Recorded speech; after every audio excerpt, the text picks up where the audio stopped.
ദൂരെ ആണെങ്കിലും പനിയുന്ന. ഞാനൊന്ന് മൂത്രം ഒഴിക്കാൻ ഇറങ്ങി ഉടനെ ഇവനും പുറകിന് വരും. അതെന്താ അതിന്റെ ഒരു ഗുട്ടൻസ് എന്താ? അപ്പോഴായിരിക്കും ആലോചിക്കുന്നത് ശരിയാ മൂത്രം ഒഴിച്ചില്ലല്ലോ.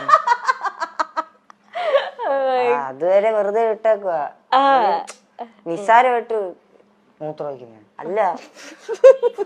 ഞാൻ പറഞ്ഞത് ഇവൻ ജീവിതം അങ്ങനെ എന്തോ പറയാൻ വന്ന. ഇതിൽ ആരാ ഒരു 8 മിനിറ്റ് മുമ്പ് മൂത്തത് ആരാ? മൂത്തതാണ്. ഓക്കെ. അതിന്റെ വിലയില്ല. മൂത്തന്റെ വില എന്താ കൊടുക്കാത്ത? ഇവനാ ശരി ചേട്ടാന്ന് ചേട്ടാ അങ്ങനെ വിളിക്കുന്നത് ഇഷ്ടമില്ല. ഈ ചേച്ചിമാരുടെ കുട്ടികൾ നിങ്ങൾ എന്താ അച്ചാച്ചന്മാരെന്നാണോ? എടാ പോടാ. അതായിരിക്കൂലേ രസം. അച്ചുവപ്പൂന്നാ കൂടുതലും വിളിക്കുന്നത്. അച്ചുവപ്പു. ദേശീയൊക്കെ കഴിഞ്ഞാൽ അങ്ങനെ വിളിക്കും. എന്തേലും ആവശ്യം സാധിക്കാനുണ്ടെങ്കിൽ അമ്മാച്ചന്മാരെന്ന് വിളിക്കും. അമ്മാച്ചന്മാരെന്ന്. ഓക്കെ. എടാ ഈ വാടാന്ന് പറയാ അങ്ങനെ വിളിക്കും. അമ്മാച്ചന്മാര് മറ്റേ കോട്ടയം സൈഡിലല്ലേ? ഓക്കെ. ഈ ചേച്ചിമാരെന്ന് പറഞ്ഞാലും നിങ്ങളെക്കാളും കുറച്ചധികം ഏജ് ഡിഫറൻസ് ഉള്ളവരാണ്. ഇതാ ഒരുമിച്ചൊക്കെ പറഞ്ഞു. അതെ, നല്ല പ്രായമുണ്ട്.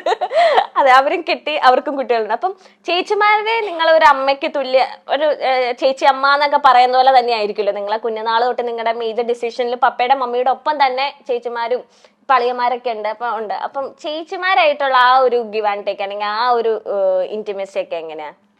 ചേച്ചിമാരിയായിട്ടായിരുന്നു ഞങ്ങൾ കൊച്ചിലെ തൊട്ട് കൂടുതൽ ഇതും അവരുടെ കൂടെ ആയിരുന്നു പണ്ട് തൊട്ടേ ഞങ്ങൾ കിടക്കുന്നത്. ഇവനായിരുന്നു കൂടുതൽ കൊഞ്ചേരി. ചേച്ചി 2 ചേച്ചിമാർക്ക് ഇവന് ഇച്ചിരിയേ ഉള്ളായിരുന്നു എന്നെക്കാളും. ചെവിയൊക്കെ ഇങ്ങനെ ഒട്ടി. നീ എങ്ങനെ അതെല്ലാം കണ്ട് പറഞ്ഞു?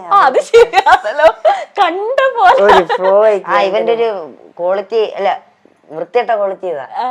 വേറെ ആരെങ്കിലും എന്തേലും പറയും, അത് ഇവൻ കണ്ടുപിടിച്ചാന്നുള്ള രീതിയിൽ ഇവൻ എല്ലായിടത്തും പറയും. ഇപ്പൊ കണ്ട പോലെ തന്നെ ഇവൻ കണ്ടിട്ടില്ല, പക്ഷെ അത് കഴിഞ്ഞു. അത് വേറെ എല്ലാം പറഞ്ഞില്ല, കംപ്ലീറ്റ് ആകത്തില്ല. കണ്ട പോലെ പറയല. അത് പക്ഷെ അത് കേട്ടിരിക്കാനും പറ്റൂട്ടോ. ഞാനൊക്കെ കേട്ടിരുന്ന കണ്ടില്ലേ? അത് ബമ്പർ ചിരിന്ന് എന്തോ ഒരു ക്ലോക്കിന്റെ എന്തോ ഒരു ഇത് കിട്ടി, ഗിഫ്റ്റിന്റെ ഒരു ജുവലറിയുടെ എന്തോ ഒരു ഇതിന്റെ ആയിട്ടാ ഗിഫ്റ്റ് കിട്ടിയത്. അപ്പൊ ഏതോ ഒരാൾ പറഞ്ഞ ആ ക്ലോക്കില് ഗോൾഡിന്റെ ഇതാണ്, അതിൽ പുറകെ എഴുതി വെച്ചിട്ടുണ്ട് 1500 രൂപന്ന്. ഇവന് ഇത് എല്ലായിടത്തും നടന്ന് പറയാ. അതെന്നാലും പുള്ളി പറഞ്ഞെന്നുള്ള രീതിയും പറയത്തില്ല, ഇവൻ എല്ലായിടത്തും നടന്ന് പറയാ ഇതുണ്ട്. ഒരു ഉറപ്പില്ലാതെ ഇവൻ പറയുന്നത്. എന്തെങ്കിലും പറയാനുണ്ട് ഇതിനെ പറ്റി? ഉള്ള കാര്യമായോണ്ടേ ഞാനൊരു തമാശക്ക് അവിടെ പറഞ്ഞു. ഇവനെല്ലാം അങ്ങ് സീരിയസ് ആയിട്ട് എടുക്കും. ഞാൻ പറയുന്നത് എന്താണേലും നേരെ അമ്മയടത്ത് പറയും. അമ്മ എന്നിട്ട് അത് വെച്ച് എന്നെ കളിയാക്കും.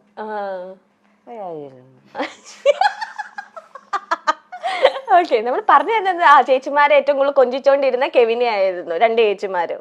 അതെ. ചേച്ചിമാരുടെ സ്റ്റോറിയില് ഇവനെ പറ്റി പറഞ്ഞിട്ടില്ല. എന്നെ കൊഞ്ചിക്കൊക്കെ ചെയ്യും. ഇവൻ അടുത്ത് ചെല്ലാറില്ല. അങ്ങനല്ല, കൊച്ചില് കണ്ടോ പറയാറുണ്ട് ഓടാ കിട്ടിയതാന്ന്. ഓടെ കിട്ടിയേ നിങ്ങൾ ഐഡന്റിക്കൽ ട്വിൻസ് അല്ലേ? അയ്യോ, അപ്പൊ ഞാനും ഓടാണ്. നമുക്ക് ഇത് കഴിഞ്ഞിട്ടൊക്കെ ചോദിക്കാം നമുക്ക്. ഓക്കെ, കണ്ടിന്യൂ ചെയ്യട്ടെ, കൊച്ചിന് ഫ്ലോ കളയണ്ട. അതായത് ഇപ്പോഴും എന്തേലും വാങ്ങിക്കാനുണ്ടെ തന്നെ ഞങ്ങൾ ചേച്ചിമാരോടായിരിക്കും ചോദിക്കുന്നത്, ഏത് വാങ്ങിക്കണം, ഏത് വേണം, ഇതിൽ ഏതാണ് വേണ്ടത്. ഇച്ചിരി കൂടെ അടുപ്പം ചേച്ചിമാര് ഭയങ്കര നിങ്ങൾക്ക് പറയുന്നതെല്ലാം ഇങ്ങനെ മേടിച്ചു തരുമോ ഇങ്ങനെ ഭയങ്കരമായിട്ട്? കാരണം 2 ചേച്ചിമാർക്ക് കിട്ടിയേക്കുന്ന 2 അനിയന്മാരാണല്ലോ. അപ്പൊ ഒരു ഫസ്റ്റ് ചൈൽഡ് പോലെ ആയിരിക്കുമല്ലോ അവർക്ക്. കല്യാണമൊക്കെ കഴിക്കുന്നതിന് മുന്നേ നിങ്ങളായിരിക്കുമല്ലോ അവരുടെ ഫസ്റ്റ് ചൈൽഡും കാര്യങ്ങളും. അപ്പൊ നിങ്ങൾ എന്ത് ചോദിച്ചാലും ആദ്യം ചേച്ചിമാര് സാധിച്ചു തരുമോ ആഗ്രഹങ്ങളൊക്കെ? കൂട്ടിന് നിൽക്കും ഞങ്ങളുടെ എല്ലാത്തിനും. ഞങ്ങള് കൂടുതലും ആ സമയത്തൊക്കെ വെളിയിൽ പോണം, കറങ്ങാൻ പോണം എന്നൊക്കെ പറയാം. അപ്പൊ ഞങ്ങളെ കൂട്ടിക്കൊണ്ടവര് പോകും. കറങ്ങാനൊക്കെ ചേച്ചിമാരാണ് കൊണ്ടുപോകുന്നത്. ഇപ്പൊ ഒരു ചേച്ചി മൂത്ത ചേച്ചി ഇവിടെ പ്രായമുള്ള ചേച്ചി ഇവിടെ ഉണ്ട്. ഓക്കെ. ഇളയ നല്ല പ്രായമുള്ള ചേച്ചി വേറെ സ്ഥലത്ത് യുകെയില. നല്ല പ്രായമുള്ള യുകെയിലുള്ള ചേച്ചി എന്ന് വരും ഇനി നാട്ടില്? ഈയിടയ്ക്ക് ഒന്ന് വന്നായിരുന്നു. അത് കഴിഞ്ഞ് പോയി. ഹസ്ബൻഡും കൊച്ചും ഒക്കെ ആയിട്ട് വന്നായിരുന്നു. അവര് ഫാമിലി ആയിട്ട് UK സെറ്റിൽഡ് ആണ്. ഓക്കെ. അളിയന്മാരെങ്ങനെയുണ്ട്? അളിയന്മാരെങ്ങനെയുണ്ട്? ഞങ്ങളെക്കാളിലും അതായത് ഇപ്പൊ പിന്നെ അവര് തന്നെ എങ്ങനെയാ ഞങ്ങളെ അളിയന്മാരെന്ന് പറയുന്നത്? അവരുടെ ബന്ധുക്കാരൊക്കെ വരുമ്പോ ഓരോരുത്തർ അവരുടെ വീട്ടിൽ പെണ്ണ് കാണാനൊക്കെ ചെല്ലുമ്പോ കാണിക്കല്ലോ ഇത് പെണ്ണ്. ഓരോരുത്തർ അവരുടെ വീട്ടിൽ പെണ്ണ് കാണുമ്പളോ അങ്ങനല്ല, അളിയൻ ചേച്ചിനെ കെട്ടി കഴിഞ്ഞല്ല, ഇനി അളിയൻ പെണ്ണ് കാണുന്നുണ്ടോ? അങ്ങനല്ല, പെണ്ണ് കാണാൻ വന്ന സമയത്ത് ഇങ്ങനെ എന്താ പരിചയപ്പെടുത്തുന്ന എന്താണ് സംഭവം ഉണ്ട്, ഇത് അമ്മായിയപ്പൻ ഇത് എനിക്ക് ഉറപ്പിച്ച സമയത്ത് ഞാൻ ഇപ്പൊ വെച്ച സാധനം അങ്ങനെ ഉണ്ട്. അപ്പൊ പിന്നെ ഇതാരാന്ന് ചോദിക്കുമ്പോ അളിയന്മാരാന്ന് പറയാൻ അവർക്കെന്തോ ഒരു അഭിമാനം. പിന്നെ അല്ലേ ഞാൻ എന്തൊക്കെയാണ് ഈ പറയുന്നത്? അത് നിങ്ങൾ എന്തൊക്കെയായി പറയുന്നത്? മറ്റേ ഹാഷിർ പറയുന്നത് എന്തൊക്കെ കൊച്ചു കേരളത്തിൽ നടക്കത്തോ.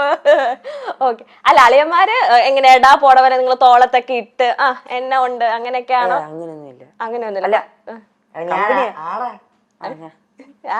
എടാ പോടാ ദാറ്റ് മീൻസ് അങ്ങനെ ജോളിയായിട്ട് റെസ്പെക്റ്റും ഉണ്ട് എന്നാ എല്ലാം പറയാൻ പറ്റുന്ന ചേച്ചിമാരെ പോലെ തന്നെ എല്ലാം പറയുന്നുണ്ട്. ഈ ചേച്ചിയും പപ്പയും അമ്മയും ഒന്നും അറിയാതെ നിങ്ങൾ രണ്ടുപേരും അളിയന്മാരും നടത്തിയ എന്തെങ്കിലും കുസൃതികളുണ്ടോ?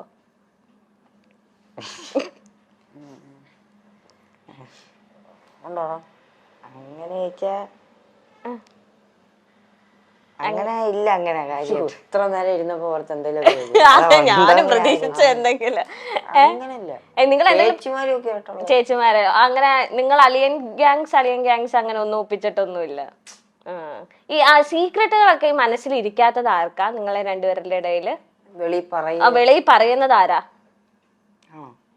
അത് ഇവൻ എന്തേലും ഒരു സംഭവം നടന്നു കഴിഞ്ഞ് ഇവന്റെ ഇടയില് എനിക്കറിയത്തില്ല, ഇവൻ എന്തെങ്കിലും സംഭവിച്ചു കഴിഞ്ഞാൽ ആരോടെങ്കിലും പറയണം. അത് അയാൾ കേട്ടില്ലേ പോലും അവന് പറഞ്ഞു തീർക്കണം. ഞാൻ പറയും ഇടയ്ക്ക് ഭിത്തി നോക്കി വല്ലതും പറയാം, ഞാൻ ശ്രദ്ധിക്കത്തില്ല, എന്നാലും അവനത് പറഞ്ഞോണ്ടേ ഇരിക്കണം, ഒരു സമാധാനം കിട്ടുക.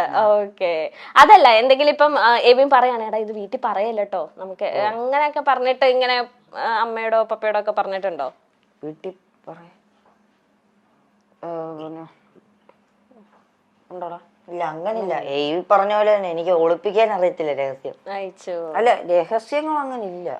അതുകൊണ്ടാ ഇപ്പൊ നിങ്ങളിപ്പം പഠിക്കുന്ന ടൈം ആയാലും ഇനിയിപ്പം ഫ്യൂച്ചറിലായാലും ഇപ്പം നിങ്ങൾ ഡിഫറെന്റ് കോഴ്സസ് ആകുമ്പോഴായാലും നിങ്ങൾ ഒന്ന് സെപ്പറേറ്റ് ആവേണ്ട വരും, അല്ലെങ്കിൽ നിങ്ങളുടെ ജോലി ഭാഗമായിട്ട്, അല്ലെങ്കിൽ ചിലവർക്ക് ഇനി നിങ്ങളിൽ ആരെങ്കിലും ഒരാൾ എബ്രോഡ് പോവുക, അല്ലെങ്കിൽ ജോലിയുടെ ഭാഗമായിട്ട് നിങ്ങൾക്കൊന്ന് സ്പ്ലിറ്റ് ആകേണ്ട ചിലപ്പോൾ വരുമായിരിക്കും, വരാതിരിക്കട്ടെ. അങ്ങനെ വന്നിട്ടുണ്ടെങ്കിൽ നിങ്ങൾക്ക് അത് ഭയങ്കര സങ്കടമാവോ? എങ്ങനെ?